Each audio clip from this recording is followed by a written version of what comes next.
the West is known for being independent and stressing the power of the individual. That's exactly what Planned Parenthood is about. Choice is just fundamental. If you don't have choice, all of your other fundamental rights and freedoms are compromised. Planned Parenthood allows women to have control over their bodies. If they have control over their bodies, they'll have control over their lives, their families, their destiny.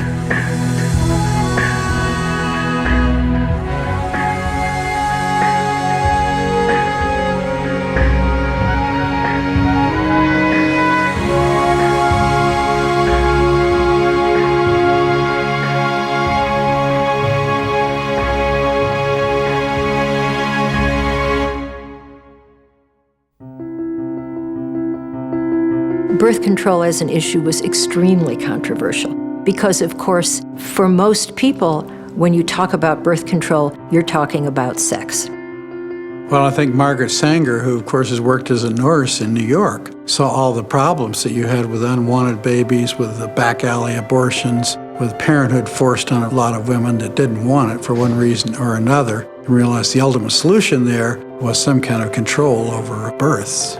She was confronting laws which had started in the 1860s that classified information about birth control as obscenity. And more broadly, it meant that you couldn't publicly disseminate information about birth control. The Denver Birth Control League started with Ruth Vincent Cunningham, a very charismatic woman. She had, almost by force of personality, I think, recruited all these women to this cause. The first clinic was in a church. They couched it in terms of women's health and solutions to poverty, and by doing that, they were able to engage a lot of other people. The name changed from Denver Birth Control League to Planned Parenthood in the 1940s to match what was going on nationally. As long as you talk about it as birth control, it suggests that somehow you don't like children. If you talk about it as Planned Parenthood, it suggests that you want the healthiest possible family life for the children that you have. Nevertheless, you have to remember that this was only for married women. You had to show a marriage certificate to buy a condom. In the 50s, when I became involved, birth control information was illegal to distribute. What happened in the 60s is that the pill was invented, manufactured, and marketed. And what happened in Denver is that the number of clinic visits suddenly skyrocketed. And when I asked people about that, the answer was, well, finally we had something that women wanted. The fight is still happening 90 years later. The rights of women and men around sex, the people may be different, but the fight is the same. We're across all of Colorado, all of Wyoming. We're in southern Nevada, northern New Mexico, and southwestern Missouri. And women drive for literally hours to get to our health centers. And it's very important that we're there.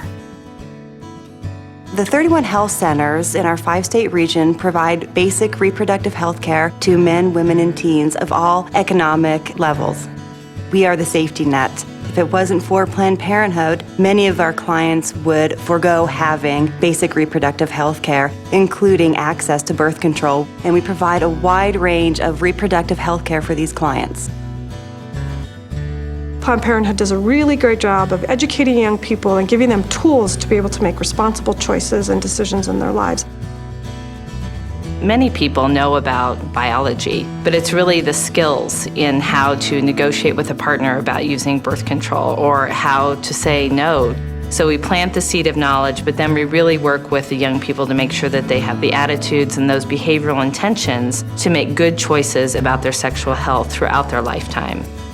We really see ourselves as a place where people might begin as a young person through education and getting knowledge and skills and good attitudes about sexual health care. When they become sexually active and need birth control, or they need a wellness checkup for themselves or their partner, and then throughout our midlife services through menopause, and then bringing their daughters and their sons in and really seeing it as kind of a family continuum, that Planned Parenthood is there for you throughout your lifetime.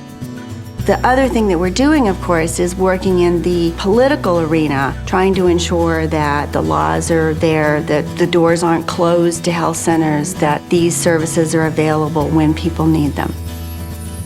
$1 billion have been given over the last 8 years to abstinence-only education, and none, $0 from the government, have been given to real, reality-based sex education. So I think that gives you a clear picture of the reality around the importance of activism and advocacy.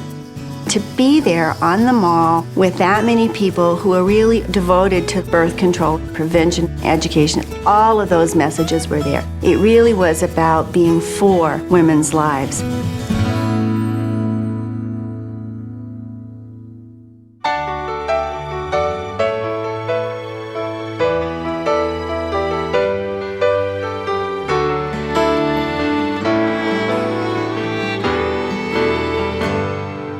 It began in the basement of a church, and they saw about 130 women a year, only married women.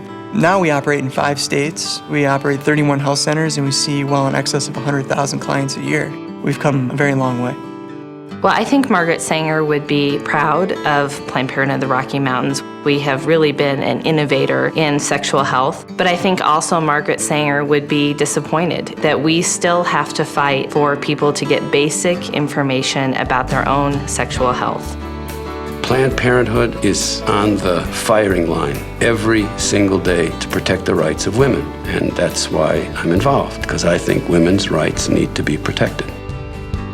Where I grew up in rural Colorado, there's one clinic that provides these services, and it's Planned Parenthood. It's a very important part of the community.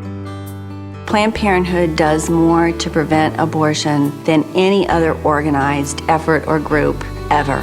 Thank God we provide abortion. It's part of the healthcare spectrum for women. But what we really do mostly is provide alternatives and prevention methods for women so they never need the abortion.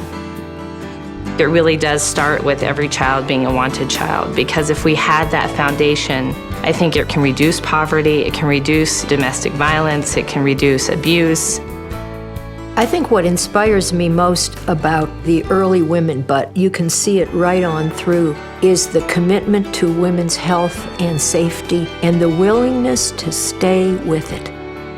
I certainly don't think that I would have the rights and privileges and education and resources that I have today if it wasn't for the fight that they've been fighting for 90 years. And I think that's part of what inspires me to keep on fighting for the next generations that are coming after me.